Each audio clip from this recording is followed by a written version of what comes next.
يا أخي تستغرب إن الناس في مصر بيحبوا الدكاترة حب عظيم فعلا يعني. الراجل ده بيتمنى ترحيل الأطباء كلهم خارج القطر المصري، ويعيشوا بدون أطباء كما عاش أسلافهم. طبعا دي أصلا معلومة غلط، لأن الأطباء في مصر موجودين من أيام الفراعنة، وجزء أساسي من الحضارة الفرعونية كان فيها أطباء. والتحنيط والحاجات دي كلها مبنية على علوم الطب أصلا.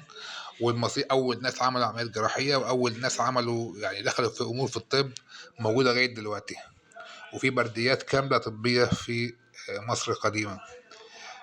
لكن أنا مش عارف إزاي يعني نجمع بين إن الشعب المصري بيحب الأطباء لهذا الدرجة يعني، وفي نفس الوقت كله بيدخل عياله أو عايز يدخل عياله كليات الطب، سواء اللي معاه فلوس بيدخلهم كليات خاصة، أو اللي ما معهوش بيدخلهم بالغش والسماعات والتزوير.